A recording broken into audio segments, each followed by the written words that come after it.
Our next witness is Mr. Harry Katrichis, who's a partner at the Advocacy Group here in Washington, D.C. Mr. Katrichis was a former chief counsel of this committee and was instrumental in shepherding the amendments to the RFA through the Small Business Regulatory Enforcement Fairness Act, which Ms. Luxon referred to, or SBREFA, shepherding that through the House of Representatives in 1995. Mr. Katrichis, I appreciate you being here, and I know you've got about as much expertise on this as anybody does, and I look forward to hearing what you have to say. Chairman Gray is right in the middle. I appear here today to just. We've got mics now. I know. Modern age. Motor vehicles too. I appear here today to discuss my experience in several regulatory reform efforts that have been undertaken by this committee over more than a quarter century, and to lend my strong support for committee and congressional action on H.R. 527 and H.R. 585. First of all, I want to thank the committee for inviting me to testify today. As you mentioned, for me, this is like old home week. For approximately 10 years, or about 1/6 of my life, I had the privilege and honor of serving as the Republican chief counsel of this committee. I served under 3 different chairmen and 2 different ranking members during the 1990s. I look back on my time with this committee as a true high point of my career.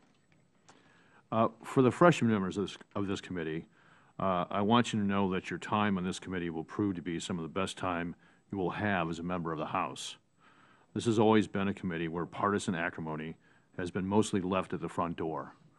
Throughout the 1990s and continuing to this day, I enjoy excellent working relationships with my peers and former peers on the Democratic staff of this committee and with the committee's Democratic members. This rich history of bipartisanship stands out most in the area of the many regulatory reform efforts undertaken by this committee going back to its very creation as a standing committee of the House in the 1970s. Former members of this committee make up a virtual who's who of the legislative branch. Several current and former U.S. Senators have served on this committee when they were in the House, such as Rob Portman, Ron Wyden, and John Thune, just to name a few. House Speaker Boehner was a member of this committee. John Dingell was a member of this committee for several years. And Dave Camp, currently the chairman of the Ways and Means Committee, served on this committee during his early years in the House. While several regulatory reform efforts were undertaken by this committee's historical predecessor, the Select Committee on Small Business, which existed from 1941 to 1974, the real heavy work of regulatory reform began with those committee members that were first elected in 1976. 2 freshman members of that class stand out in my memory as 2 of the hardest working advocates for true regulatory reform. They are Andy Ireland, then a Democratic member from Florida, who later switched parties, and Ike Skelton, a Democratic member from Missouri. Andy Ireland is actually here today, and I'm very, very pleased that he could attend. These 2 members, along with many others, were the driving force behind what came to be the Regulatory Flexibility Act of 1980. Another driving force that has been mentioned is, in this effort was Senator John Culver. As a member of the Senate Judiciary Committee, Senator Culver was instrumental in pushing the RFA to eventual passage. I'm proud to say that John Culver was a friend of mine also, and we actually worked together for over 6 years at Aaron Fox. I still see him regularly. He's a great human being. H.R. 527 is the closest thing I've seen to addressing the gaps in true regulatory oversight that were left after the passage of the original Regulatory Flexibility Act and the efforts to improve the RFA with the passage of SBREFA. And I commend the committee for having this hearing on this important issue.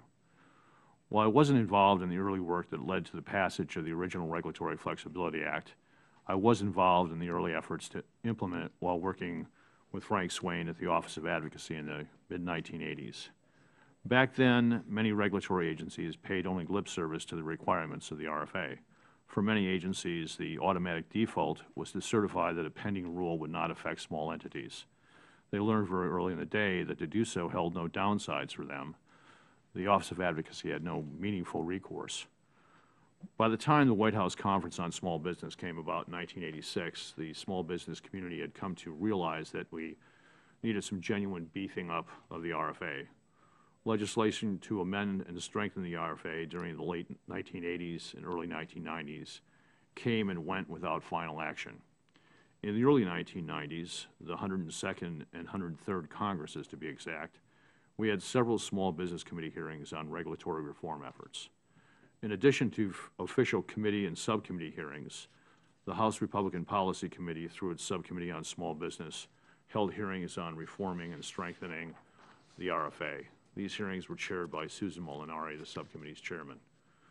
One of the truly memorable hearings of the Small Business Committee during that time frame was a subcommittee hearing by the Subcommittee on Regulation of this committee, which was then chaired by Ron Wyden. This hearing focused on OSHA and its apparent inability to understand what the RFA required it to do. Back then, OSHA was probably one of the worst actors on the regulatory front as far as small businesses were concerned. Part of what was revealed in that hearing ultimately led to the creation of regulatory review panels that were included in SBREFA some 4 years later. Speaking of SBREFA, let's take another short stroll down memory lane. Upon the change in control of the House in the 1994 election, much of the information that was gleaned from hearings of this committee and other sources was placed in legislative form for quick congressional action.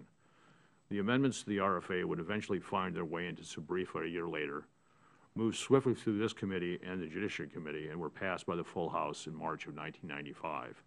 While some of the congressional champions of small business regulatory reform had changed since the efforts of the 1970s, some were still here fighting on. Andy Ireland had retired in 1992. John Culver lost his reelection bid in 1980, but some of the old guard remained. Ike Skelton was still in the House, and Ron Wyden was a brand new senator.